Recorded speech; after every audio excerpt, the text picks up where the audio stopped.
Fala pessoal, estamos aqui em mais um podcast. Hoje estamos no sétimo episódio, um convidado especial. Como sempre, nós trazemos aqui convidados com conteúdo e relevância para a sua vida, para a sua edificação espiritual e vida pessoal. É isso aí, Diego, pessoal. Mais uma semana, mais um episódio e mais um convidado super especial. Um cara que eu conheço já tem quase 10 anos. E a você aí que está assistindo, fica até o final, que eu tenho certeza que o bate-papo da gente aqui, você vai tirar alguma lição dele. hoje eu vou iniciar de uma forma diferente. Eu não vou apresentar o nosso convidado, eu vou pedir para que ele mesmo se apresente para você. Saulo, seja bem-vindo. Se apresente aí pro pessoal. Obrigado, André. Obrigado, Silvano, que não é o Salles, mas é apaixonado. Sempre tira esse bordão com o Silvano. Para mim é um prazer estar aqui com vocês, participar desse trabalho. É um trabalho novo que vem aí tendo um grande volume de audiência. Fico muito feliz com o trabalho, com o progresso do trabalho de vocês, porque Juazeiro não tem tantos conteúdos, não tem tantos trabalhos nessa linha, né? São muito poucos, o pessoal está começando agora. E a gente vê vocês começando aqui, explorando aí essa parte da galera empreendedora, da galera cristã, da galera, né, que tem outros segmentos de vida, histórias de vida abordando, é muito positivo, muito interessante. Bem, Saulo Castro, aquela câmera, né? Isso, Pronto, Saulo à Castro, vontade. é, casado, cristão, empreendedor, servo de Jesus Cristo. Estamos aqui nessa noite, Pregador. pequenininho. Estamos aqui para compartilhar um pouco da nossa história. Top demais. Seja bem-vindo mais uma vez. Eu vou passar a bola para Diegão aí para ele iniciar. Vamos lá. Seja bem-vindo, Saulo. Prazer tê-lo conosco. Como eu falei, né, um cara que eu já conheço há bastante tempo. Tenho muito carinho e admiração. E antes de falar do Saulo cristão, vamos falar do Saulo empreendedor. Aí eu gostaria de saber como surgiu a ideia do conceito de fardamentos, como foi o início e o que te motivou a seguir esse segmento. A Concept foi algo de Deus para minha vida e foi algo muito profético também.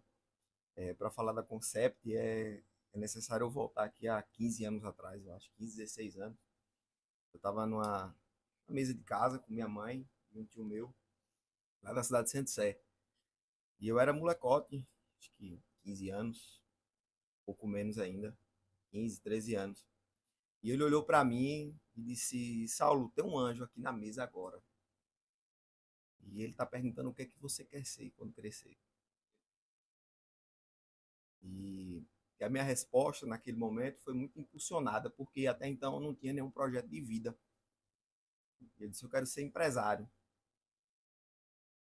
E aí, beleza. Ele disse: pois o anjo está colocando aí na tua mão agora. Né? Como eu falei, eu era um molecote, não tinha projeto de vida. Naquela idade estava vivendo assim outra realidade, né? E aí respondi aquilo profeticamente na minha vida sem nem saber o que eu estava falando, mas eu fui impulsionado a falar aquilo. E eu falei. E os anos se passou, eu iniciei minha trajetória no ramo de trabalho, de CLT. Primeiro eu consegui um estágio na Caixa Econômica, com 15 anos de idade, foi 16, 15 foi 16 anos. Estagiei 2 anos, e aí, ao fim desse estágio, lá você fazendo os collabs com o pessoal, amizades, né, com empresas que visitam muito lá a Caixa, eu já saí de lá praticamente empregado para outra empresa. Fui para uma empresa trabalhar de carteira assinada, uma construtora muito renomada aqui na região, e trabalhei lá por 2 anos também. E quando saí, por conta das amizades do Colab, já saí empregado para.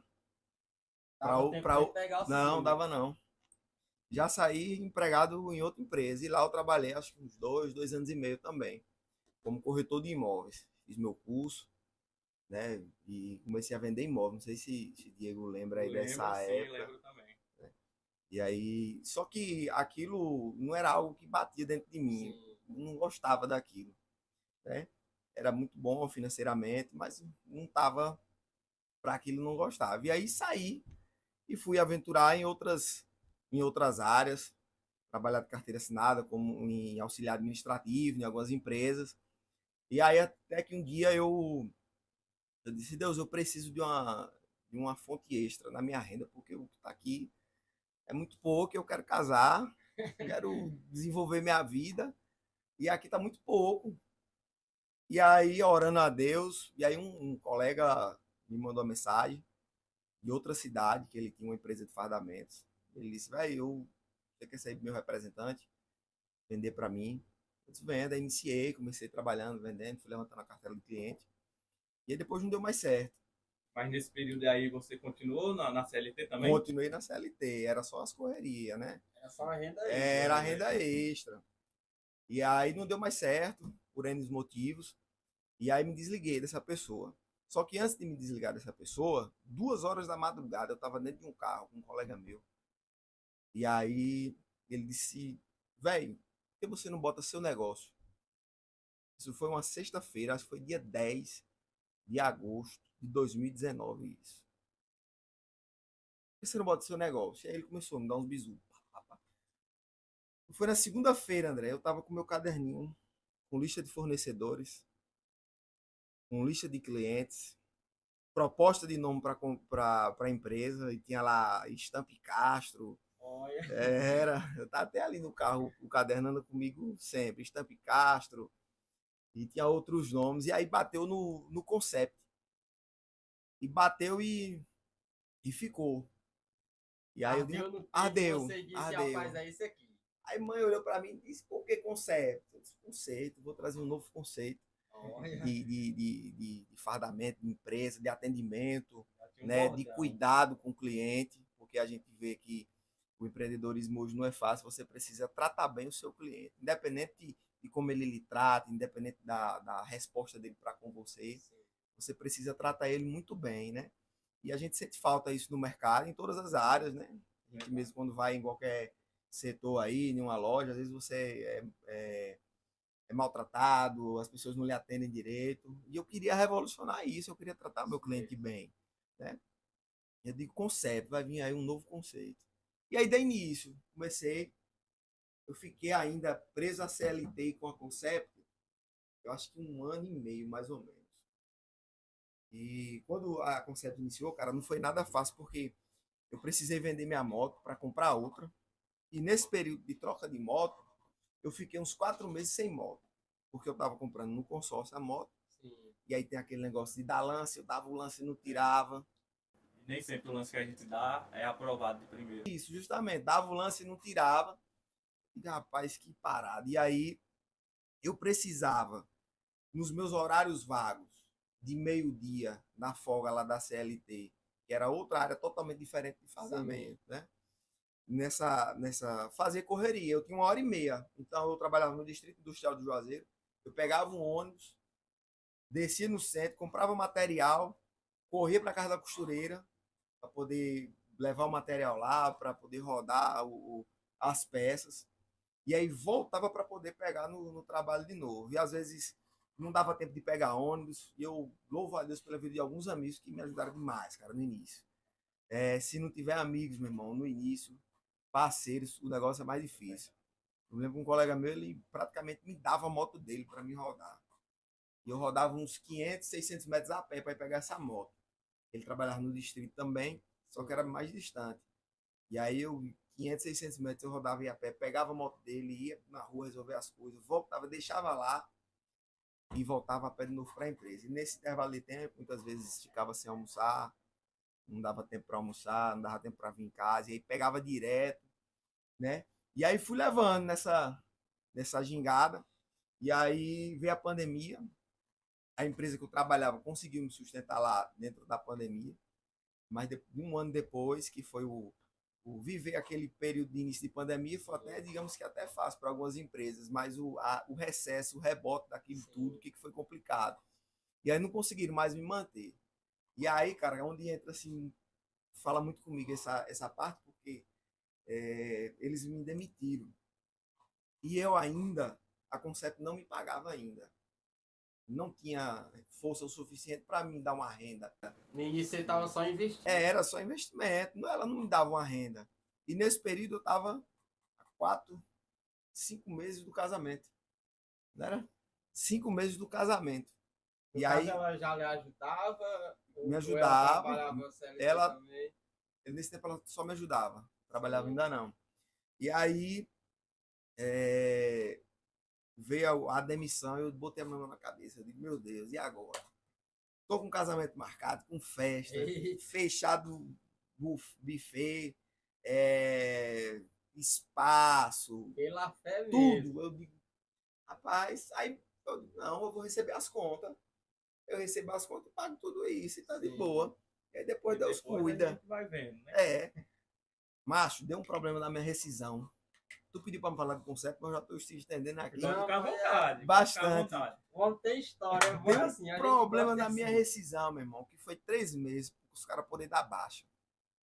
E você sabe que enquanto não assina a rescisão, você não recebe seguro, verdade. você não recebe FGTS. FGTS, multa, nada, você não Desse recebe jeito. nada. E eu, ó, mão na cabeça, André, eu não dormia de noite, não. Eu virava a noite chorando, perturbado. Imagino. Noite em claro, eu vou falar em noite em claro, eu virava a noite. Eu fiquei de um jeito assim muito. Foi muito ruim para mim esse período, cara, porque foi uma pressão psicológica muito grande, afetou muito, afetava meu humor, afetava assim minhas reações. Muitas das vezes até tratei mal a minha noiva e machuquei muito ela nesse período. Tipo assim, não era nada assim voluntário, mas aquele Sim. sofrimento que vinha sobre mim fazia com eu perder às vezes o controle. E ela foi uma guerreira em suportar tudo isso. E meu medo da demissão, o Senhor veio e mudou a minha história com a Concept. Mudou a história da Concept. Foi nesse período aí. O que você pensava que seria algo mal, trouxe um bem para Foi sua benéfico vida, para a né? minha vida. Eu estava com minha casa, eu já tinha iniciado a construção de minha casa. E minha casa estava coberta e no bloco. E para mim aquilo dali era mil maravilha. Eu digo, "Oxe, eu tô no céu." E eu Já estava tá muito. coberto. Tava coberta, eu digo, nós vamos entrar. Você entra. E ela, eu entro. Não tem dificuldade não com isso não. Pois pronto, pois aqui eu só tenho a cama, o fogão e. A Era a cama e geladeira. o fogão, não, que geladeira. A geladeira, a gente pega água lá Que é em meu mãe, lá filho. embaixo, que é o primeiro andar. Minha mãe morava embaixo, eu digo, a gente pega lá embaixo. Era a cama e o fogão, literalmente, eu só tinha isso. Mas Deus virou o quadro da história. Mano. Glória a Deus. Da minha vida e da Concept, assim, ó, capotou. Assim. Não virou, não, Então, capotou. a demissão foi um divisor de água, né? Pra ir E ralar o... os 3 primeiros meses que não saiu a rescisão foi muito ruim, porque, como eu te falei, a gente fica com muito medo, a gente é ser humano, Sim, né? sim. Velho? Eu fiquei com um princípio de depressão, ansioso eu já estava, ansiedade estava mil, né? Mas Deus me deu vitória. Depois que, quando chegou meu casamento, a Concept que vendia vamos supor, a Concept vendia X, multiplicou por 5 Sim, sim. a produção da Concept. Eu não sei de onde veio tanto cliente daquele jeito. 5, 6, 7 multiplicado. Por tudo que eu já produzia. Aí o olho chega a brilhar, vem. Meu irmão. E Graças a aí, Deus. pau no gato, meu irmão. Comecei a investir na empresa.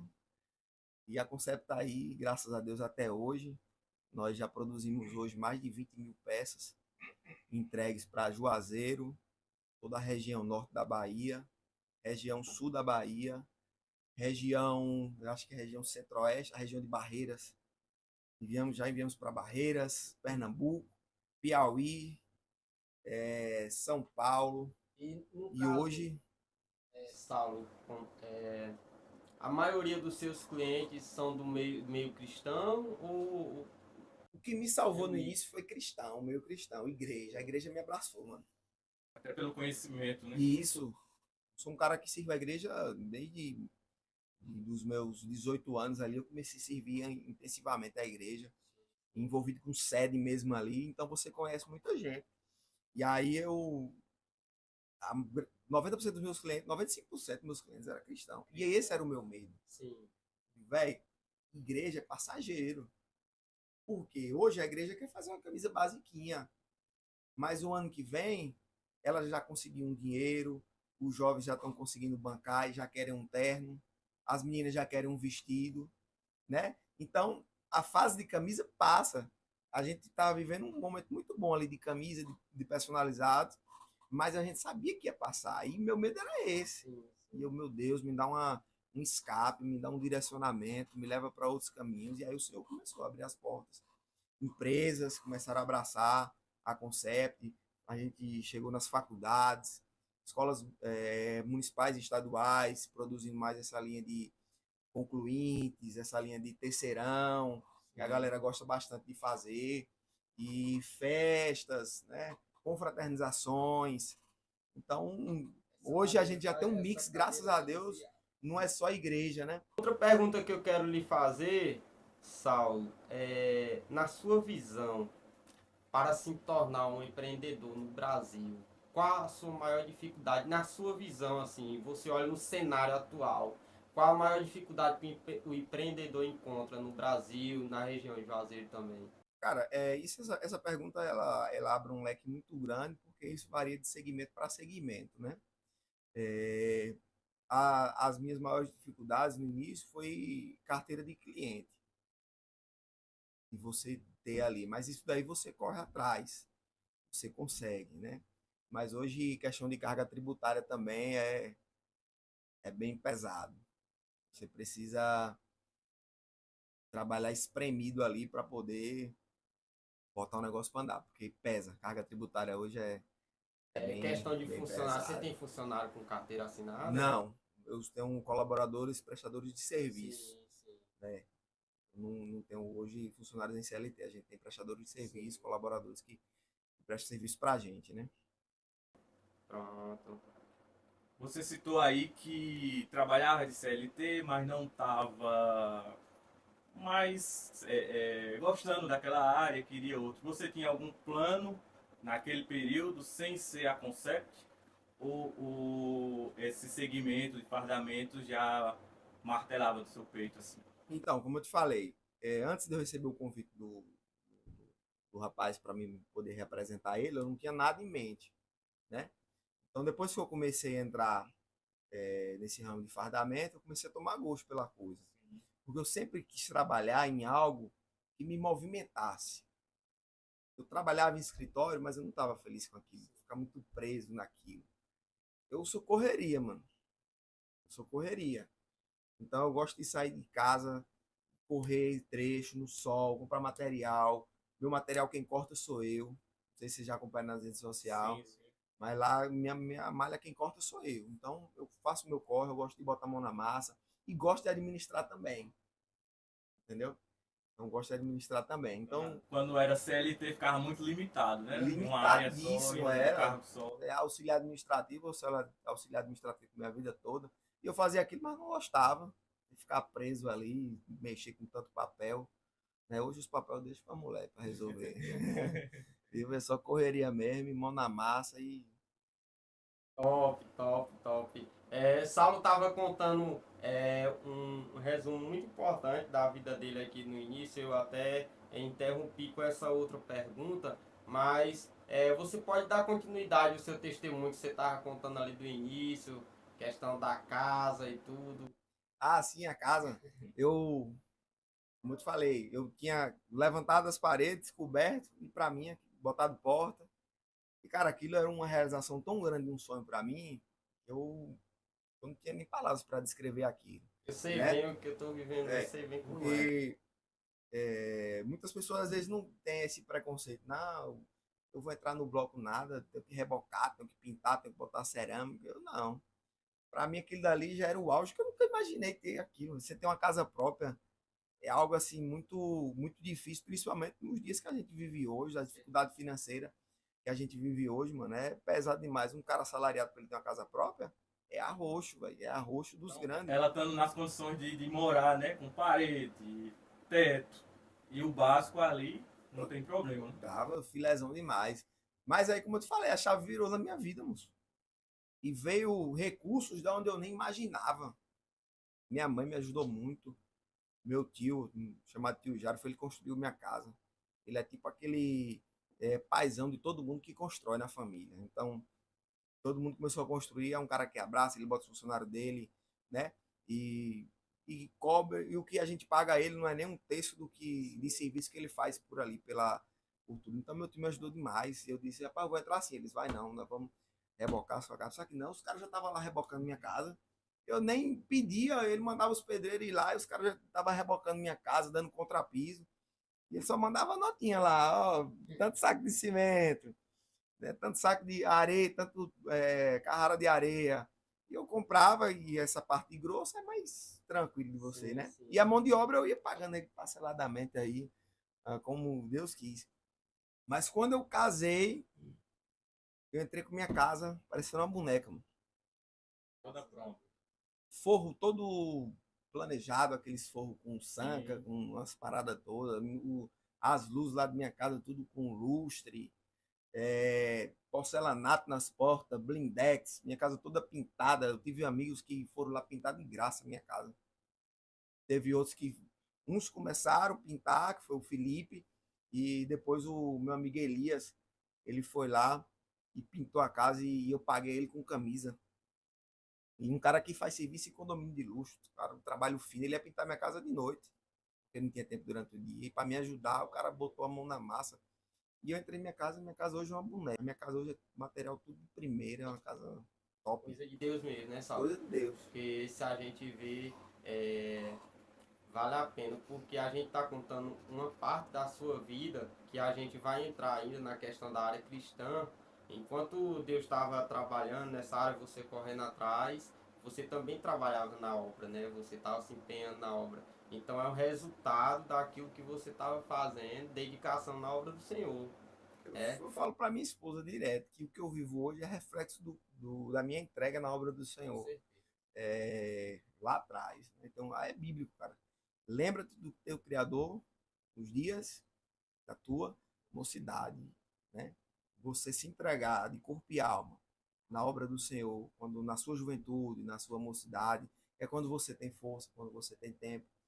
Eu hoje, pela misericórdia de Deus, sou professor também de jovens na escola dominical e eu falo muito sobre ele. Isso aí. Cara, se entrega na obra do Senhor, se envolve, participa de ensaio, vai, tem um acampamento, vai, tem um evangelismo, vai, participa, porque o Senhor está anotando tudo. E o Senhor é um bom pagador, ele paga muito bem. Com certeza. Questão de administração financeira. Como a questão de administração financeira, você encontrou algum desafio?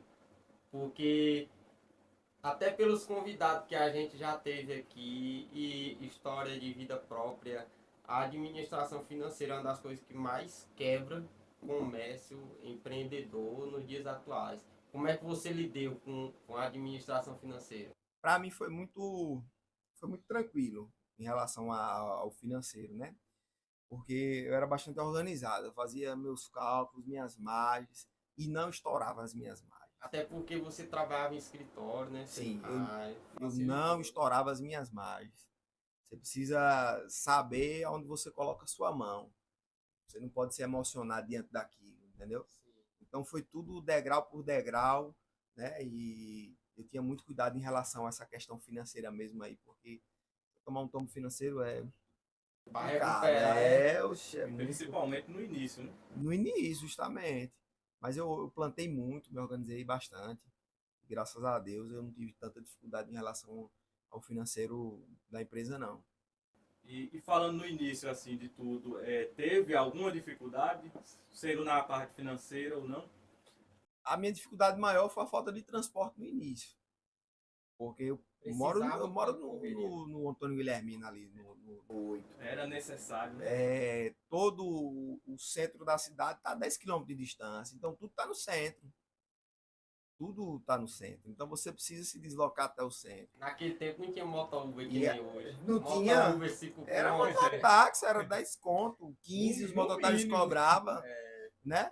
E então teve essa dificuldade bastante, essa questão de transporte. E outra, fornecedores que lhe dessem credibilidade. O fornecedor me ignorava muitas das vezes. Chamava num. um telefone para conversar, para saber informação, Até pedir por ser cotação. até por ser uma empresa que tava começando, né? Era ainda pequena. Ignorava, não tinha crédito em canto nenhum. É difícil, muito Empreendedor, difícil. Pra Muito quem quer difícil. iniciar, vocês Hoje, já estão vendo hoje aí, eles me chamam para pessoal. tomar café. Aí, tá vendo? Hoje me chamam para tomar café. E muitos dos que me ignoraram lá atrás, por conta desse fato, né, desse desprezo, como eu falei no início, que o comércio hoje, né, você precisa tratar bem o seu cliente. O cliente, o que compra 1 quilo de malha hoje, é o mesmo que vai comprar 500 quilos amanhã. É o meu caso hoje. Hoje, para a carreta de malha na minha porta de casa, pode descarregar a malha. Entendeu? Dificilmente eu vou numa pronta entrega aqui em Juazeiro hoje para comprar malha. E hoje, além de vender a camisa pronta, hoje eu vendo a malha. Né? Para pessoas que trabalham nesse ramo de fardamento, eu tenho malha em estoque hoje para vender. Só me liga, Saulo, precisando de tantos quilos, eu separo, mando deixar, ou eu mesmo entrego, ou o pessoal vai lá buscar. Entendeu? Então, o início, essa questão assim, de credibilidade com o mercado é muito difícil mesmo. Mas depois você vai conquistando espaço. Os caras hoje me ligam, estão na cidade, me ligam. Vai, tô aqui, vamos tomar um café, vamos fazer um pedido. É fera, homem é fera. Ei, Saulo, se você fosse deixar alguns conselhos para as pessoas que estão nos assistindo, pessoas que até têm vontade e desejo de entrar na área do empreendedorismo, independente da área, qual o conselho que você daria? Primeiro é você ter um objetivo, um foco no que você quer trabalhar. Porque o que acontece muito hoje é as pessoas, eu não quero trabalhar mais de CLT. Eu quero virar empresário, eu quero ser empreendedor. Aí fica tirando para todo canto. Tentando acertar, Tentando né? acertar. Aí vai em Caruaru, compra roupa para vender. Vai em outro, liga para um fornecedor e pede perfume. E já daqui a pouco já está trabalhando com bicicleta, daqui a pouco já trabalhando com cachorro, com coxinha. Então são focos que não tem. Então estude o mercado, primeiramente. Primeiro você precisa estudar o mercado e você ter apreço por aquilo que você quer fazer. Mano, o amor, você colocar o amor naquilo que você vai fazer, dedicação, não tem como dar errado não, velho. Você estudar o mercado hoje, que você quer trabalhar, e você tomar gosto por aquilo, e você se entregar de corpo e alma para aquilo, dá retorno. Dá retorno.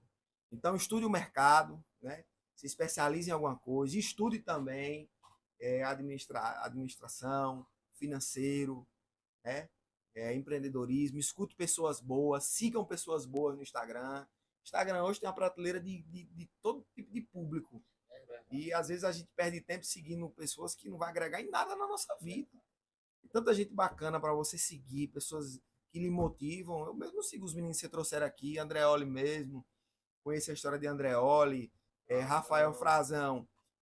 Admiro aquele cara, ele não sabe nem quem sou eu, mas sigo ele no Instagram, acompanho a história dele desde sempre.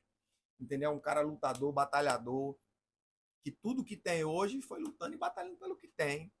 Entendeu? Então se jogar de corpo e alma, estudar o mercado e dar certo, mano. É isso aí, pessoal. Anote as dicas do nosso amigo aqui, Saulo. Agora, virando um pouco a chave, mudando um pouco de assunto, vamos falar um pouco do Saulo cristão. A gente gostaria de saber como foi seu encontro com Cristo, se você sempre foi de um lar cristão. Conte um pouquinho de como foi o início da trajetória. Nasci no lar evangélico. Sou cristão desde criança, né? De berço, como fala. Mas chega a adolescência, não sei se vocês viveram isso, mas a amizade bate na porta. E não é que a amizade pega no seu pescoço e diz, vamos fazer isso daqui. Não, é o convívio. Porque muita gente usa, né? Só vai quem quer, mas nem sempre é assim. Nem sempre é assim. Ninguém influencia você, pega no seu pescoço, na sua mão e vamos fazer isso. E até existe casos, né? Mas más companhias corrompem os bons costumes. Então, comecei a me envolver com amizades, colégio, é terrível para ter isso. Precisa ter muito cuidado. A gente tava na igreja, passar o final de semana na igreja, escola dominical, ciclo de oração, culto à noite. Chegava na segunda-feira na escola, Corrompia tudo aquilo que corrompia aprendeu tudo no que fim de aprendeu no semana. final de semana, mano. Aí tive essa dificuldade, passei uns 3 a 4 anos nesse vai e vem. Não cheguei a me desviar de vez, assim, parar de ir para a igreja. Meu pai me forçava a ir para a igreja. Graças a Deus, meu pai me forçava para ir para a igreja. Você vai para a igreja? Não vou, não. Você vai. Se você não for, você cai no pau. E aí eu Saulo ia, pelo menos ia. E eu que fugi foi de casa. Aí né? minha mãe Você forçava. fugiu de casa? Eu era adolescente e minha mãe me forçava a ir para a igreja. Só que assim, no meu caso, o que que acontecia? Cortando um pouco aqui, pessoal. Minha mãe, no momento, não estava me dando um bom testemunho. Então, como é que você não está dando um bom testemunho para o seu filho, quer forçar ele a ir para a igreja? Então, a autoridade, ela perdeu Perder a autoridade. comigo, com essas atitudes que estava tendo e tudo. E aí eu fugi. Só que não foi para morar na rua assim e virar mendigo não, né? Fugi para outra cidade, para casa do meu avô, viajei sozinho e graças a Deus o que importa é que hoje eu tô aqui de pé. Mas continue aí. Então, na adolescência, eu comecei a me envolver com amizades que não eram da vontade de Deus e que não eram benéficas para mim. Não eram que eram os meninos eram pessoas ruins, né? Pessoas muito boas, mas eles tinham as práticas deles. Sim. Então, se eu seguia eles, consequentemente você abraçava as mesmas práticas que você. No caso, eles não eram cristãos. Não eram. Involuntariamente você acaba se envolvendo. Acho que é Freud que disse que nós somos frutos do meio, né? E Não na sua totalidade eu acredito nessa afirmação, mas em partes você concorda e ele tem razão em partes em relação a isso, né? Sim. Então, acabei me envolvendo e acabou que eu perdi o foco de igreja. Eu ia para a igreja, meu pai me forçava, me levava à força, mas aí vivi 3, 4 anos assim, praticamente perdido. Ia para a igreja no domingo, aí no sábado ia para as festas, para a seresta, como chamava. você morar aqui em Juazeiro? Era Juazeiro, era. Mesmo Você lugar, falou em sempre morrei. Centro-Sé aí no início, você já morou lá ou não? Sete minha família toda de lá. Ah, Eu sou natural de Juazeiro, mas quando minha mãe, quando eu nasci, ela veio aqui para Juazeiro só para fazer o parto mesmo. sim. Aí voltou para lá e aí eu morei lá, acho que uns 5 anos mais ou menos. Aí depois meu pai veio de mudança para cá, né? Mas minha família ficou toda lá e eu fiquei muito enraizado de Centro-Sé. Eu tenho um carinho muito grande por Centro-Sé. Inclusive, o pessoal de Centro-Sé, um abraço. Tem muitos clientes de Centro-Sé, graças a Deus. E tem um carinho muito grande para aquela cidade, cara, porque meu berço é de lá, principalmente da parte do interior. Eu gostava bastante. Férias de escola, era partir para Centro-Sé. Partiu o Centro-Sé. Teve um dia que eu deixei de fazer recuperação na escola para poder Tá em Centro. estar em Centro-Sé. Perdi de ano. Quando eu cheguei, meu pai disse: Você perdeu de ano? Eu disse: Foi. Eu já sabia que tinha perdido, né? Então, e vivi essa fase da adolescência perdido aí, e aprontando, mas com 18 anos de idade, eu estava batizando nas águas.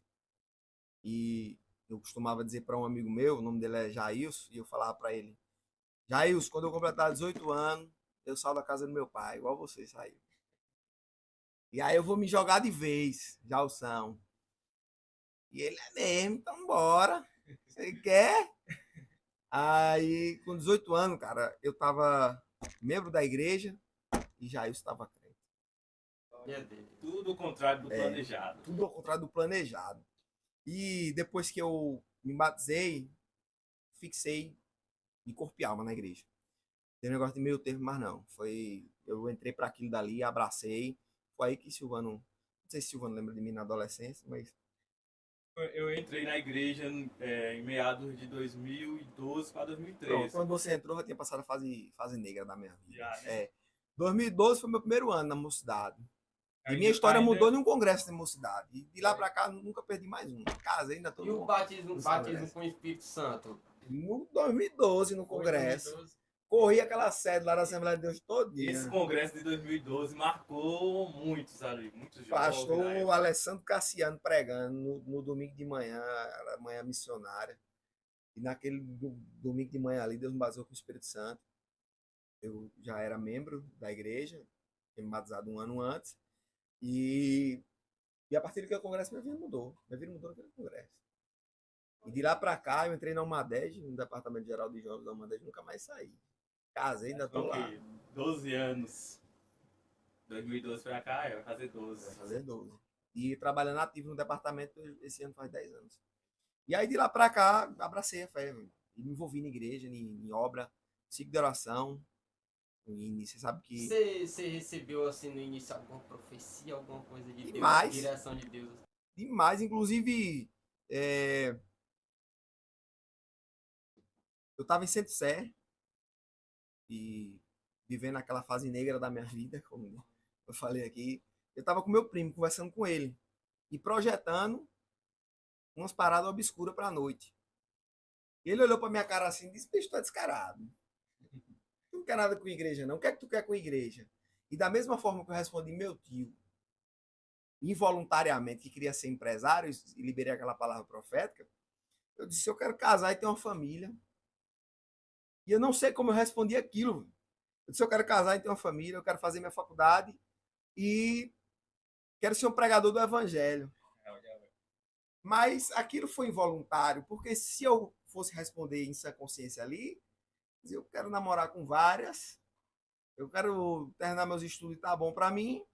E em relação à igreja, 18 anos, tchau e benção, meu pai. Não quero saber mais de igreja, não. Só tô lá porque meu pai me obriga. E naquela hora eu falei. Aí eu vim para Juazeiro um mês depois, em um culto de adolescente. Culto de adolescente foi de jovem, não me lembro direito. Mas foi um culto de uma jovem pregando. E duas pessoas naquele dia falaram no meu ouvido a mesma profecia. Estou lhe separando hoje para pregador do evangelho. Estou lhe separando hoje para pregador do evangelho. Você vai ser um servo de Deus na minha casa. E mudou minha vida. Aí logo, 3, 4 meses depois, me batizei. Depois me envolvi aí nos congressos gerais da sede e igreja. E estou aqui até hoje, servindo a Jesus, feliz, com alegria. Hoje, não mais com a mesma disponibilidade de antes, por conta de família, empresa também. Toma muito tempo da gente. Mas o que eu posso fazer pela obra do Senhor, hoje eu faço sem dificuldade nenhuma, porque é muito prazeroso. Servir a Jesus, pelo fato de você se libertar das coisas do mundo e se entregar a sua vida a Cristo é muito maravilhoso. E você colocar a mão no arado na obra do Senhor é mais prazeroso ainda. Você se envolver com a mocidade, você poder contribuir com a mocidade, você poder contribuir com a igreja do Senhor, você ter a honra de ser um ministro da casa do Senhor, de levar uma palavra, de pregar. Domingo mesmo eu preguei na minha congregação. Domingo que vem agora já tem um convite, uma agenda para outro, está pregando em outra igreja. Então a gente vai aí encaixando, vai servindo a Jesus com alegria e até Jesus voltar, em nome de Glória a Deus. Vivendo as promessas. Vivendo as promessas. Pra quem não sabe, o Saulo ele é diácono, né? Diácono na casa do Senhor. E é uma das lideranças da UMADEG, auxilia ali o Jeconias. Auxilia o pastor Jeconias. Pastor Jeconias. E graças a Deus já tem uma experiência grande, digamos assim, com a liderança da UMADEG. E quais são as maiores experiências, assim, aprendizados que você teve na liderança da UMADEG durante esse tempo que você esteve ali? Sabe? Lidar com pessoas. E você entender que aquela pessoa não está vivendo a mesma intensidade espiritual que você está vivendo. Você querer ajudar, querer pegar na mão, querer botar aquela pessoa para frente, botar a pessoa no caminho certo, mas ela não está vivendo a mesma intensidade espiritual. Então você precisa ter essa mentalidade muito boa para poder você também não bagunçar sua mente aí e se frustrar diante daquilo. Essa semana mesmo, ontem, estava vindo da igreja e encontrei um adolescente e ele me contando essa mesma situação. Ele disse: "Saulo, eu me converti dentro do meu quarto. Ninguém precisou pegar na minha mão e me levar para a igreja. Eu me converti, eu aceitei Jesus dentro do meu quarto. Eu aprendi a ler a Bíblia sozinho. Eu aprendi a orar sozinho. Ninguém me forçou, ninguém me botou para me fazer isso, não." E aí eu tô com um amigo que teve pastor ajudando, líder ajudando, todo mundo visitando, paparicando ali, abraçando aquela pessoa, e ele virou para mim e disse que eu não quero saber de negócio de igreja, não. E ele dizendo, rapaz, aquilo foi uma dureza do meu coração, fique atribulado. Eu digo, se controle, filho. Na igreja a gente vai encontrar pessoas de todos os tipos, de várias estruturas espirituais, né, de várias estruturas emocionais. E você precisa ter paciência para lidar com esse tipo de pessoas. Né? Então, esse relacionamento com as pessoas, entender o lado das pessoas, se colocar no lado das pessoas também é um aprendizado muito grande. Lhe molda bastante, velho. Lhe molda bastante. E também você tem muitos exemplos positivos, né, dentro do departamento de jovens que às vezes não tiveram o incentivo que, como eu falei, a situação desse adolescente, não tem o incentivo que a gente tem. Às vezes a gente tá tão desanimado, cara, porque às vezes as pessoas veem você ali à frente de um departamento, às vezes as pessoas lhe veem ali sendo um diácono da igreja, sendo um professor de escola dominical, sendo um pregador do evangelho, as pessoas dizem, vai tudo bem, né? Vai tudo bem na vida dele. A vida dele é um mar de rosas, né? Mas nem sempre. Às vezes a gente precisa sorrir, sendo que na verdade a gente está com o nosso coração sangrando, chorando. Quantas vezes eu fui para a igreja, quantas vezes eu ajudei pessoas estando destruído, cara, estando arrebentado por dentro, estando machucado. Mas você precisa liberar óleo, você precisa liberar azeite para aquela pessoa, para poder ajudar ela, para levantar ela, né? E você precisa ser forte, transparecer que você é uma pessoa forte. Porque as pessoas veem em você uma referência. Eu olhar para o Saulo descabriado. Não, o meu líder ali, o meu professor, tá pior do que eu. Tem um irmão que já tá cabisbaixo, já tá Se ele triste, tá com alguma assim, imagine, dificuldade. né? Se Aí o olha Saulo tá você, assim, o meu líder tá assim, imagine. imagine eu. Então eu vou me jogar de vez. Então você precisa ter essa estrutura forte, bastante aí. Eu acho isso lindo na liderança, né? Qualquer liderança. Eu mesmo, como professor de escola dominical, lá no Juazeiro 4, teve dias de aluno chegar em minha casa chorando assim, pedindo conselho. E a gente às vezes também tá passando por alguma dificuldade, mas naquele momento Deus nos usar, né, como instrumento para. Então, e o líder precisa manter essa postura, né, Sim. de que tá tudo bem, de que vai tudo bem, para que as pessoas olhem isso como referência e se sintam bem também. Glória a Deus. Deus faz isso na vida da gente e é muito bom. Vamos lá. Bora, Você falou aí Silvano. que já trabalha com jovem há quanto tempo? 10 anos? 10 anos, diretamente, 10 anos. Então você passou por algumas gerações dentro da igreja. Áreas. Uns já casaram, outros infelizmente abandonaram o barco, se desviaram. Mas o que você acha mais admirável no jovem dessa nova geração, nessa atual? E também o que precisa ser melhorado no seu ponto de vista? Essa vai ser top. Capricha que eu vou lançar um corte. Pronto, vamos lá. É a maior dificuldade? Vamos lá, vou Reformule repetir. sua pergunta. O que você acha mais admirável no jovem dessa nossa geração atual e o que, no seu ponto de vista, precisa ser melhorado? Pronto, vamos lá. O que eu acho mais admirável é a dedicação deles hoje na igreja. Hoje a gente vive um evangelho bipolarizado. Hoje tem uma polarização aí muito grande no evangelho. Muitas divisões, muitas igrejas que oferecem uma facilidade, né? E hoje, muitos conceitos também de pessoas que já viveram o evangelho e hoje, digamos assim, cospe no prato que comeu, dizem que é o apóstata da fé, né? Diz que não tinha necessidade para aquilo. E a gente vê isso em muitas referências para a juventude.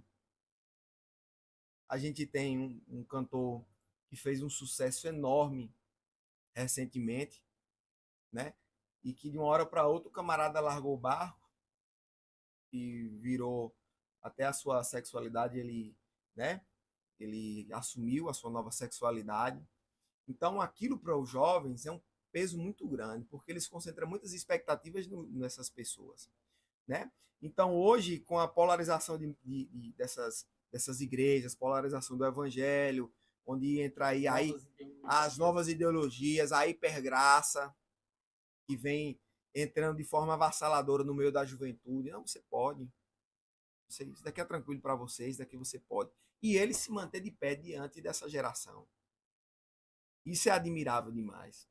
Porque no meu tempo era um nível de dificuldade. Hoje eu acho que é muito mais difícil, cara.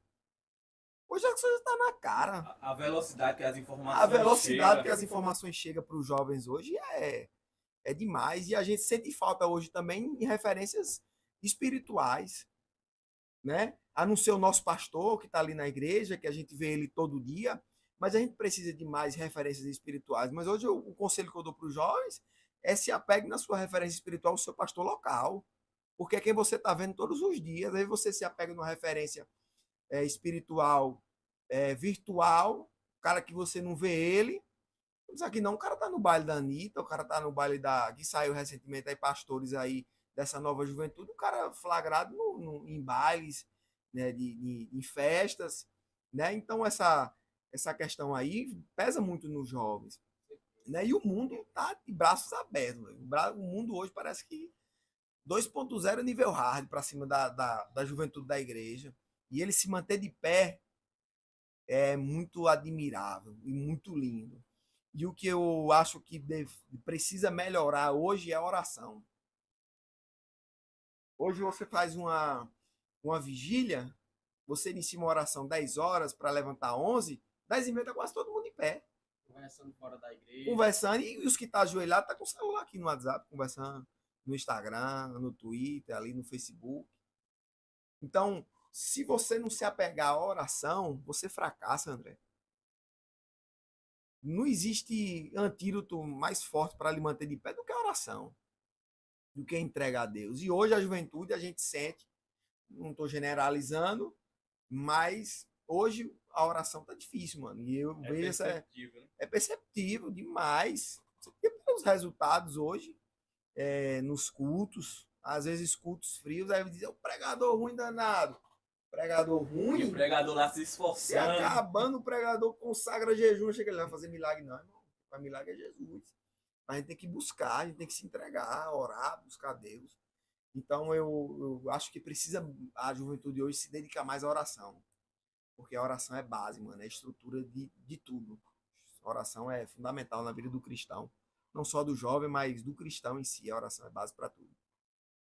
Jovens que chegaram aí e estão acompanhando o seu líder aqui, pega a visão. Se ele não chegou a falar para você, tá falando aqui publicamente, lhe elogiando, começou elogiando, ó, um bom pastor, um bom líder faz assim, primeiro ele agradeceu, Depois ele passa a mão na engajado. cabeça, depois, viu? Pega a visão que vai dar tudo certo, em nome de Jesus.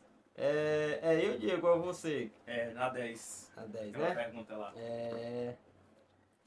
Ô Saulo, essa pergunta é feita para todos os nossos convidados e eu gostaria de perguntar a você, você é um homem de testemunho, você já passou por uma situação que levou ao seu limite, que você viu assim, rapaz, o negócio aqui não tá bom não. Várias vezes. Várias vezes, conte algum aí que você olha assim, diz, foi algo bem difícil mesmo. Várias vezes. Muitas vezes mesmo já chegou no meu limite. Em todas as áreas. Empreendedorismo mesmo. Quantas vezes eu chorando em casa, amargurado, vou largar isso. Não dá pra mim não. Eu abro mão de status, da vida financeira, vou trabalhar para os outros de novo. Mas você fala naquele momento porque você está ferido, mas realmente você não quer aquilo para você. Porque hoje empreender é muita dor de cabeça, é muita responsabilidade, você precisa ter. E a cobrança é muito grande para cima de você. Então, muitas das vezes, na área de empreendedorismo mesmo, rapaz, eu vou abandonar isso daqui, eu não quero isso daqui, não. Eu chorava, mano. Chorava. Minha esposa nunca me viu chorando, acho que não me recordo de você ter me visto chorando, porque eu nunca chorei na frente dela. Já. Mas eu me lembro de uma vez mesmo que ela entrou no quarto e eu tava encolhido em cima da cama, acabando em lágrimas. E ela me abraçou, o que foi? Eu não consegui nem falar mais nada. Tava esgotada ali de muita coisa. E na fé cristã também, muitas das vezes, pensei de desistir. Principalmente quando eu não era casado. Eu quero isso daqui mais não. Aqui não dá pra mim não. Deus não tem um futuro para mim, não. E Deus já tinha me prometido. Vou dar uma esposa, vou fazer você uma grande geração.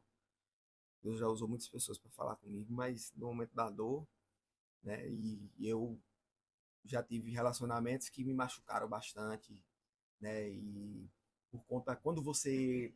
É até um conselho que eu deixo para a juventude, essa emoção para poder se relacionar. Principalmente os meninos. Não, eu quero casar logo cedo. Porque eu caso e vou entrar para o ministério. Vou virar um diácono, vou virar um obreiro. E para virar um obreiro tem que casar. Então você entra muito nessa empolgação sem ter uma estrutura para aquilo. E aí quer namorar cedo, quer se relacionar cedo e quebra a cara e você colhe o preço. Pensa Por que conta pra disso, isso só precisa do casamento. né? Então, por conta dessas frustrações aí do relacionamento, Deus não tem negócio com casamento Já pra que mim, você não. tocou nesse assunto aí, Saulo, outra coisa que eu vejo os jovens casam muito cedo, principalmente homem, questão de relação sexual, né? Os caras pensam que casamento, você Vou casar que melhora. pensa que é uma coisa que você vai estar ali, vai ter O direito, vai casamento ser se um resume assim. àquilo. Não, porque aqui é um assunto que precisa ser abordado para servir como alerta, né? E tem muita gente que casa, não conhece a pessoa direito e quando chega lá pensa que é uma coisa e não é. E depois tá querendo separar, e aí? Para separar depois, Casa por né? conta dos impulsos hormonais, né? Sim. Ah, eu preciso me relacionar, eu não aguento. Aguenta, irmão. E não aguenta o quê? Jesus viveu 33 anos nesta terra. Quantos homens Jesus de Deus aí, passou né? pelas mesmas lutas que a gente passou, que a gente passa e que a gente passou. E Jesus suportou. Jesus é o nosso maior exemplo que pode suportar, dá para suportar, né? Agora você precisa obedecer a palavra de Deus. Quanto mais você dá brecha para o inimigo, mais você vai se envolver com aquilo, e mais difícil vai ser para você se firmar na igreja. Mas sua carne vai falar algo, É, né? porque quando você não conhece eu costumo dizer que intimidade é um caminho sem volta. Então, quanto mais você tem intimidade em uma coisa, mais você vai querer. Então, você nunca vai estar contente com aquele limite, não. Você vai querer mais. Você vai querer mais, você vai querer mais. Então, os jovens hoje, eles querem casar por conta desses impulsos hormonais. Não, eu preciso casar porque eu não aguento mais. Aguenta. Primeiro, o que eu aconselho para o jovem? Não queira se envolver em relacionamento cedo. Completei 18 anos, já quero namorar. Tem adolescente com 16 anos aí namorando. Eu acho um absurdo e uma perca de fase da sua juventude. Quantos amigos meus não começaram a namorar cedo, com 16 anos? Eu quero casar, com 18 casou, com 19 separou e hoje vive no mundo. Quantos da minha geração, o Silvano falou aqui, que eu vi muitas gerações passando, eu vi. Eu me lembro que da minha adolescência, era um grupo de média de 15 adolescentes. Hoje tem 3 ativos na igreja. 3 de 15. Brincadeira um negócio Hoje mesmo eu desse. falei com um, não sei se você lembra, Keninha Kennedy, irmão de Lancelado 4. Juazeiro 4. Isso. No meu tempo, Ele era disse, o Saulo, tempo da UA10, e hoje ele é afastado, né? E Você ele tá vendo? lembrando. Então, são vários, mano.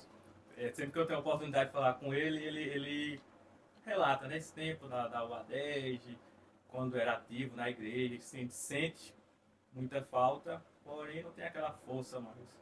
E essas pessoas elas se afastam porque desprezam muito ensinamento de liderança, princípio. Não, seja obediente. Obediência vai lhe trazer um retorno na sua vida tão grande em todas as áreas que você nem imagina. Não, mas o cara tá me humilhando, o cara quer subir em cima de mim, mas baixa a cabecinha. Pode ficar tranquilo, que quem cuida de você é Jesus. Obedeça ao seu pastor, ao seu líder. Não, mas ele grita comigo, ele não sabe liderar. Obedeça. Não, mas ele não dá exemplo. Obedeça a ele. Obedeça. E se Então, você tiver na razão, Deus vai lhe justificar. ele Pode ter justifica, com certeza, ele justifica. Então, essa galera aí, desobediente, e às vezes até o pastor aconselha, rapaz, não se envolve com isso. Quantos eu já vi o pastor aconselhar, rapaz? Não é para você esse tempo. Não case agora, não se envolva agora. Não, mas eu quero. E hoje estão divorciados, pessoas da minha contemporâneas, da minha juventude mesmo, estão aí vivendo uma vida, hoje estão num mundo perdido. né? Então, é bem estreita essa situação aí de relacionamento. Verdade. Você falou em casamento, conta um pouco assim, como você conheceu sua esposa, como foi o processo. Rapaz, Rebeca, Rebeca, rapaz, lembrei de Rebeca, que é a Rebeca da Bíblia mesmo, é mulher de Isaac, mulher de Isaac. esposa de Isaac. Rebeca foi um presente de Deus na minha vida. E eu conheci Rebeca, eu fui pregar na igreja do Alto do Alencar. Eu vi aquela morena linda. Ele tá falando assim que ela tá aqui, viu, pessoal? Tá aqui na... E ela me chamou muita atenção, né?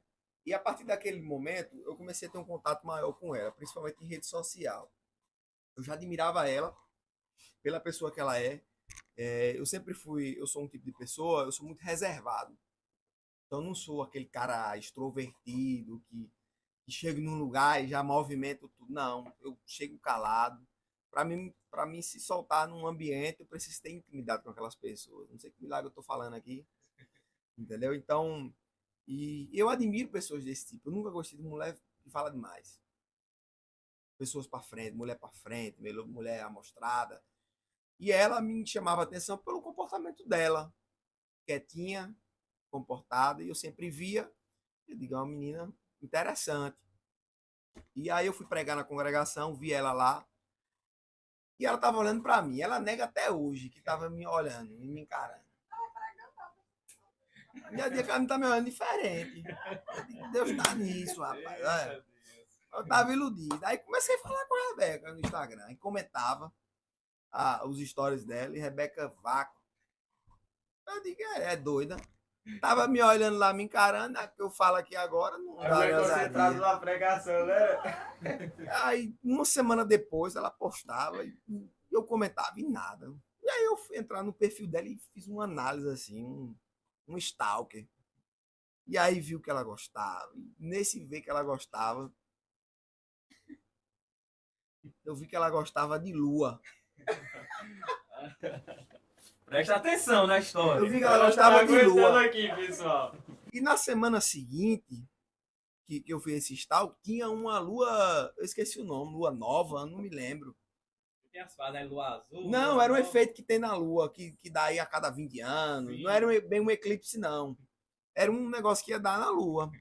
E eu digo, vou ficar olhando e vou puxar assunto nisso. E aí começou a surgir esse efeito na lua. Aí eu, tava lá na casa do pastor Jaconias, brincando lá com ele. Ele nem sabia de nada que eu tava conversando, dando em cima de Rebeca. Aí filmei, e mandei pra ela. E disse, lembrei de você. Aí bateu na filha, bateu no ponto certo. E aí ela me deu uma abertura. E aí, conversa vai, conversa vem. Ela estagiava na caixa também. Eu digo, peguei um gatilho. Eu digo, estagiei também. E aí, dentro desse estágio, a gente começou a conversar ali. Eu aproveitei o gancho. E aí foi uma conversa de um dia. Aí no final da conversa eu digo, amanhã eu lhe mando um presente. Me dê seu endereço. Aí ela mandou o endereço dela. Só que não acreditava que eu ia mandar. Eu liguei para uma pizzaria. A pizzaria era lá do 4, onde você morava. Acho que ela não tá lá mais, não. Eu não me lembro, cara. Dona Cleonice, tia Cleonice. Tia Cleonice, Tia hein? Ela tá no Cleonice. Jardim Flórida agora. Aí eu liguei pra lá, eu digo, manda uma pizza pra esse endereço e escreva um bilhetinho aí. Escrevi o bilhetinho e mandei. A menina escreveu lá e mandou. Aí, só que não chegou essa pizza na casa de Rebeca. Depois dessa pizza aí, mano, já foi. Veio pra minha mão. Falou em comida, aí, a estratégia do homem, menino. Ganhei a atenção de Rebeca. E aí a gente foi conversando. Aí comecei a estudar ela. E já disse que gostava do que ela gostava, sem nunca ter gostado. Eu leio tal livro, eu digo, rapaz, esse livro é bom, esse autor é bom. Aí ela pesquisava, pegava uns pontos do autor. E aí, pegava uns pontos do autor. Poxa, esse autor é bacana e tal. E aí... E aí marquei de lá. Eu digo, me empresta um livro. Ela me prestou um livro, eu nunca li. Ela congregava onde, né? No Alto do Alencar. E aí eu fui lá na casa dela pegar esse livro. Ela tava lá me esperando. Fiquei conversando com ela lá um pouco e vim embora. E dessa que eu fui na casa dela, a mãe dela já tava sabendo e a mãe dela me conhecia. Sou uma pessoa assim, bastante conhecida na igreja, a família dela também me conhecia. E aí já começaram a pensar na mente dela. Eita, tá se envolvendo com Saulo pregador, que não sei o quê. A mãe dela gostou de mim também. E aí deu certo, graças a Deus, em 1 ano e meio, casei com Rebeca. E com 1 mês que a gente tava conversando, a gente marcou a data do casamento. E ela não queria 1 mês que tava conversando. conversando. Foi. Não tinha nem namorado ainda. Não, só conversava Tava mesmo. convicto que era ela. Convicto que era ela. E aí, 1 mês que a gente tava conversando. E a data que a gente marcou o casamento é a mesma data de abertura da Concept. 12 de agosto, a gente marcou o casamento. Eu disse, vamos marcar a data do nosso casamento? Tem loucura que só crente faz mesmo. Ela disse, vamos. E aí eu disse, qual é a data que você quer? Ela disse, veja uma data. E aí ela disse a data que ela queria. Agosto, a gente só errou no dia, se eu não me engano. Sim. Mas agosto. Foi dia 12. Pô, mas... Só que a gente casou, foi só no cartório. Aí dia 14, casou. Não, eu tô falando do que eu disse, vamos marcar a data. Aí eu disse, qual é a data que você quer? Aí você falou a data. Eu me lembro como hoje. Você disse, tal data. Eu não sei se você falou dia 14. Sei que a gente bicou assim por um dia ou foi 2. Sim, aí vamos E bateu botar no certo, dia, agosto do ano que vem. E aí a gente marcou. E a gente casou literalmente no dia 12 de agosto, só que foi no cartório. A data civil foi dia 12 de agosto, que foi uma sexta-feira. E a gente só errou a data porque a gente errou no calendário ali, mas senão a gente tem marcado na data certa do casamento. Mas a gente casou na quinta-feira, que foi dia 12 de agosto. No dia 14, a gente casou no espaço com a bênção de Jesus Cristo. E 14 de agosto. 1 ano e meio de namoro. Tem quanto tempo juntos já? Vai fazer 3 anos agora, 3 anos? em 2024. Casados, Casados, graças a Deus. E foi muito forte essa experiência, assim, no casamento com Rebeca, porque a gente sentia a provisão de Deus. Foi dentro daquele período lá da demissão, que não dava baixo, e eu com mais de 10 mil reais para pagar com um vestido dela não, foi o pai dela que deu, foi ela que comprou, mas comida de casamento, espaço, e eu sei que tinha 10 mil reais em aberto para pagar.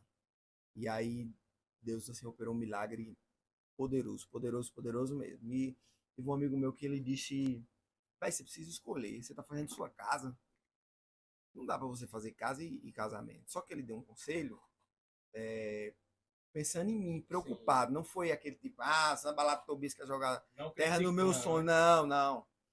Ele diz, reveja isso. Mano, aquela palavra entrou pelo ouvido e saiu pelo outro. Eu digo, eu vou casar com minha fé. Eu orei a Deus esse tempo todo. Tô tirando a menina da casa de dentro da casa dela.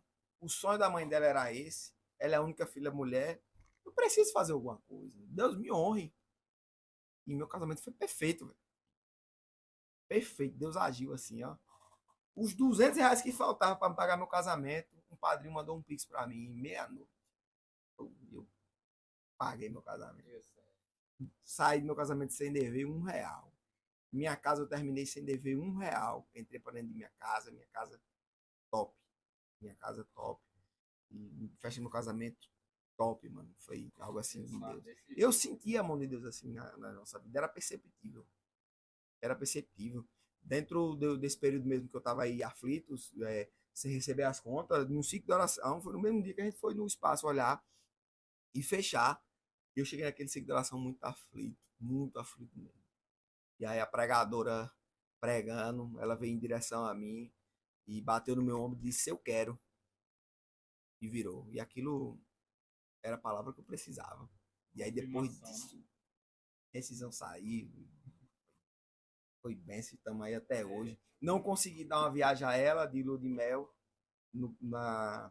quando a gente casou. A gente não conseguiu ter uma viagem de lua de mel, mas ano passado agora eu realizei o sonho dela e o meu sonho.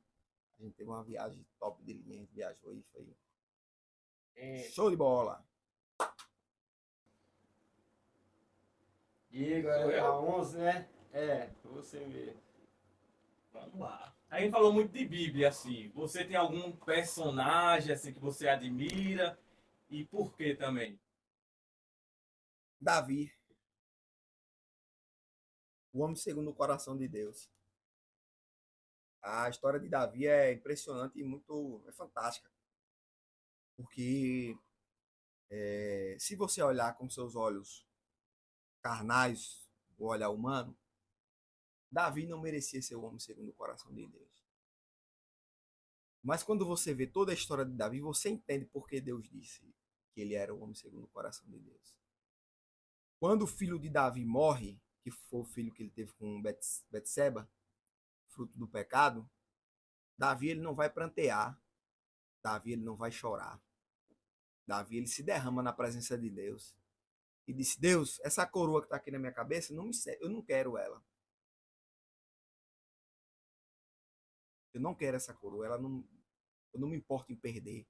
O cedro que eu tenho na minha mão, eu não me importo em perder. O trono, eu não me importo em perder. O palácio, eu não me importo em perder. O nome, a popularidade, eu não me importo em perder. Mas a tua presença não retira de mim o teu espírito.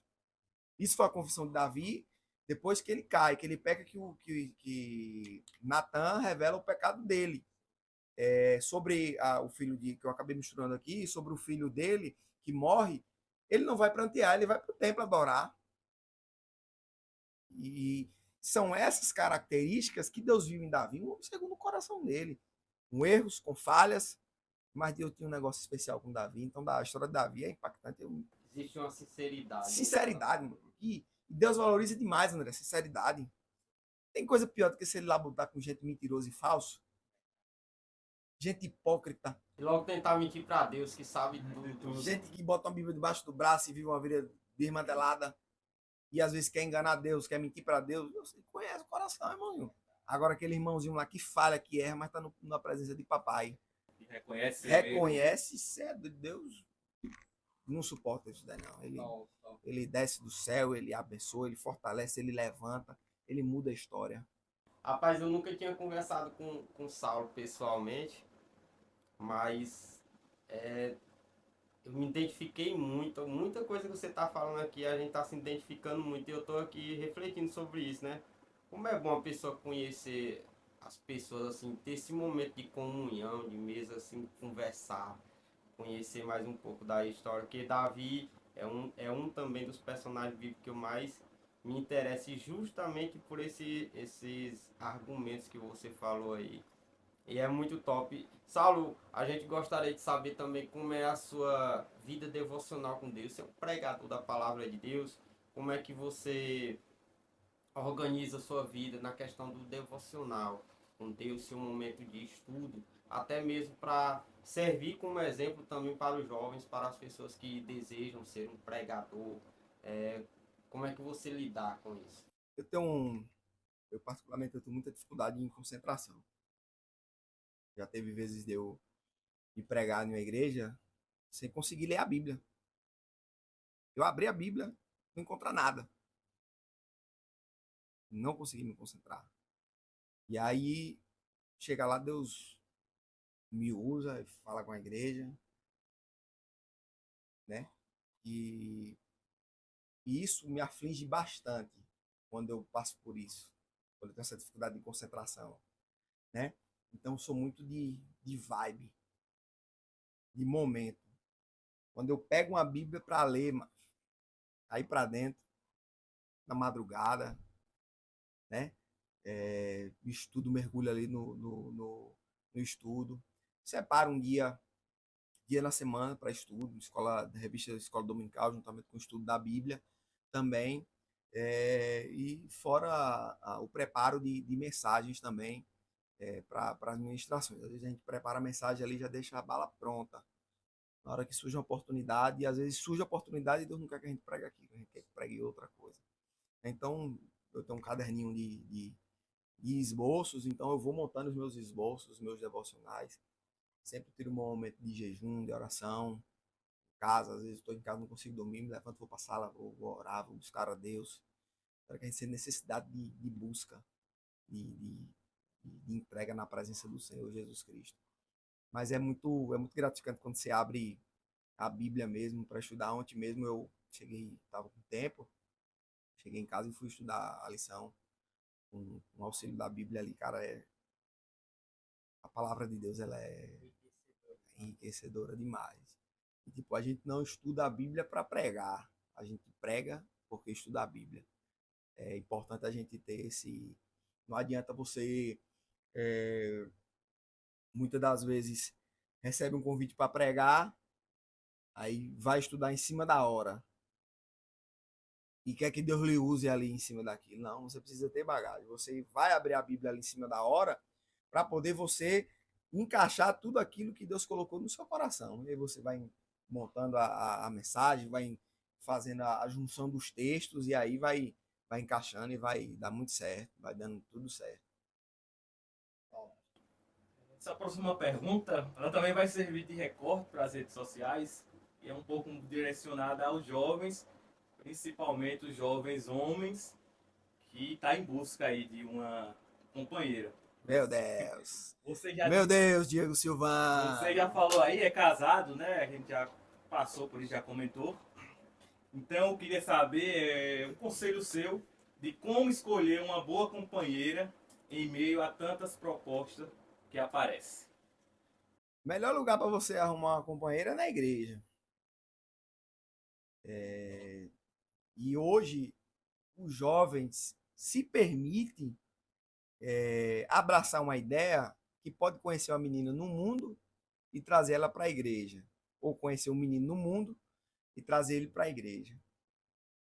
Pode até acontecer, existem casos esporádicos que eu não duvido que tenha, e conheço situações como essa, mas não é o aconselhável. De 100, 99 dá errado, não dá certo. Você quer pagar para ver? Você quer arriscar? Né? Então, o melhor lugar para você encontrar hoje uma pessoa é na igreja. E mesmo dentro da igreja, você precisa fazer um filtro. Mesmo dentro da igreja, você precisa fazer um filtro. Hoje tem muitas pessoas que se escondem atrás do evangelho. Então, você precisa conhecer a pessoa. Você precisa conhecer a família da pessoa. Você precisa conhecer o trato dessa pessoa com a família. Você precisa conhecer os propósitos dessa pessoa. Às vezes o cara quer ter ministério, mas a mulher não quer. Eu não quero saber de... É uma mulher crente, mas ela não quer saber de ser mulher de pastor. Você sabe, mulher de pastor é responsabilidade grande. Aí o cara casa, a mulher diz, não vou não. Vai ter um campo ali para mim. O pastor quer me colocar na congregação, mas eu não quero. Aí você aborta os seus sonhos por conta da esposa. Por isso a necessidade de conhecer antes. Conhecer bastante. E tem muita gente que se enfia nesse negócio de esperar a profecia para casar. Vá por esse caminho que você vai se arrebentar. Eu não conheço, não é um e nem dois, que casaram por conta de profecia e hoje está divorciado. Então você precisa conhecer a pessoa, conhecer a família da pessoa, conhecer o trato dessa pessoa com a mãe dela, com o pai dela, né? Com a família, o respeito, os propósitos dessa pessoa e também conhecer o propósito também pessoal da pessoa. Às vezes é uma pessoa que quer ir embora, quer estudar, fazer a faculdade e ir embora. Aí você não quer, se quer ficar. Então tudo isso precisa ser alinhado. E outra, ela vai mudar, ele vai mudar depois de casar. Muda não, viu, irmão? Não muda. Não muda. A gente já aconselhou bastante pessoas. Não, mas meu namorado, ele é assim, mas depois do casamento, acho que ele vai mudar. Não muda, não. Ele piora, ele vai piorar. É mais fácil piorar mesmo. Ele vai piorar, não muda, não. Não vai mudar. Então você precisa conhecer. Conhecer é a recomendação essencial aí para você conhecendo a pessoa, velho. Já foi. Vai-se embora que apresenta a Deus. Não fique pedindo que Deus lhe confirme com a profecia, não. Não, Deus, só vou namorar se Deus me confirmar esse namoro. A confirmação de Deus é a paz no seu coração diante das atitudes daquela pessoa. Se você sente paz nas atitudes daquela pessoa, com a mãe dela, com o pai, na vida dela, com os propósitos de vida dela com você, se embora, mano. Vê se é uma mulher preguiçosa, não gosta de lhe servir, Já né? pensou um negócio desse? Aí você chega do trabalho Cansado. tá a louça em cima da pia, tudo E trabalhar com um cara sujo. preguiçoso que não gosta de trabalhar também. Forte na mulher. Não, ele é bonito. Ele é presença, o pai dele é de família bem. Mas ele tem um probleminha, ele não gosta de trabalhar. Ele diz que tá só estudando. Tem que ter muito cuidado. Não, o cara tem que ser virador. Mano. E mulher, ela gosta de homem que represente dentro de casa. E não precisa ser com muito, não. Ela precisa ver o seu interesse. O homem é bíblico, André e Silvano. O homem é provedor da casa, irmão. Sim. Se ela vê um cara preguiçoso, vai dar certo essa casa? Não dá. Vai dar divórcio isso daí, porque ela vai aguentar levar nas costas? Não vai. Então o homem é provedor da casa e a mulher gosta de ver o cara se esforçando. Não, mas ele ganha pouco, mas ele se esforça. Ela faz as coisas com vontade, né? Ele ganha pouco, mas ele se esforça. Você tá entendendo? Então o esforço da pessoa em querer prover, né, o alimento para dentro de casa, a manutenção do lar, pagar as contas, isso é fundamental. Fundamental mesmo. E às vezes a mulher pode até trabalhar, mas não joga a responsabilidade de pagar a conta para ela, não, que essa não é dela, não. A responsabilidade é sua. Né? Ela pode lhe ajudar, mas quem tem a responsabilidade de botar comida dentro de casa é o cara. Rapaz, depois de um podcast desse aqui, se você tomar algumas decisões erradas na sua vida, é porque você quer. Que aqui tá saindo, ó, só insight mamão mesmo. papaya. Só coisa boa, coisa de Deus. Deus preparou esse momento aqui, eu tenho certeza, para nossas vidas e para a sua vida. Saulo, a gente já tá quase encerrando o Já, podcast, rapaz. Já mas tô bom passa aqui, rápido, pô. tá qual a experiência sobrenatural que você teve com Deus que mais te marcou? Foram duas. O batismo no Espírito Santo, para mim, aquilo foi marcante. Ó. Tava sentado no banco, eu tava cansado de ir para frente. Vem aqui que você vai ser batizado no Espírito Santo. E aí eu ia e voltava pior do que eu ia. Né? E aí, nesse próprio dia que eu fui batizado, eu tava sentado no banco. Eu não vou, não. Cansado disso daí, eu não vou nada. Se quiser, ele me batiza aqui. E aí teve um irmão, eu não me lembro o nome dele. Eu não sei, é porque ele é gêmeos. Ou foi Salatiel ou foi Daniel. Até hoje eu confundo. Eu não sei quem foi dos dois. Ele pegou na minha mão, bateu no meu ombro assim, disse: "Vá, varão, Deus vai lhe batizar." Aí aquele me encorajou, eu fui. Poxa, me ajoelhei rapidinho, o fogo desceu. E foi assim algo sobrenatural, o batismo do Espírito Santo, assim, que eu perdi o controle totalmente, assim. Corri a igreja, mano. Aquela nave lá em cima, eu corri ela todinha, de olho fechado, de ponta a ponta. Até hoje os meninos tiram onda, dizem que era unção de Usain Bolt. E foi muito marcante. E a outra foi um livramento que Deus me deu de morte. Um livramento que Deus me deu de morte. Eu sonhei, eu vinha do templo sede da igreja, e quando chegava no Mercado Protô, ali, quando você está vindo em direção 8, no primeiro contorno, que é chamado contorno da maçonaria, né? Que tem um símbolo da maçonaria ali, não sei se vocês já observaram, perto do batalhão. Vira bastante carreta ali. Sim. Pronto, eu estava indo para casa, eu estava indo de moto, e eu sonhava que minha moto começava a pender para a contramão. E a moto ia, e eu não conseguia voltar a moto, não. E a moto vinha e vinha um carro de lá para cá. Quando o carro chegava para bater em mim, eu sentia um anjo pegar na minha moto e me colocar para o acostamento, do outro lado. Voltava assim. Eu acordei. E quando ele me colocava do outro lado, o pisca-alerta da moto ligava. E ficava o pisca-alerta ligando e eu tremendo ali. Aí acordei. Aí isso foi me lembro o dia, não sei se foi vindo de uma Santa Ceia ou foi vindo de um ensaio da Alma 10.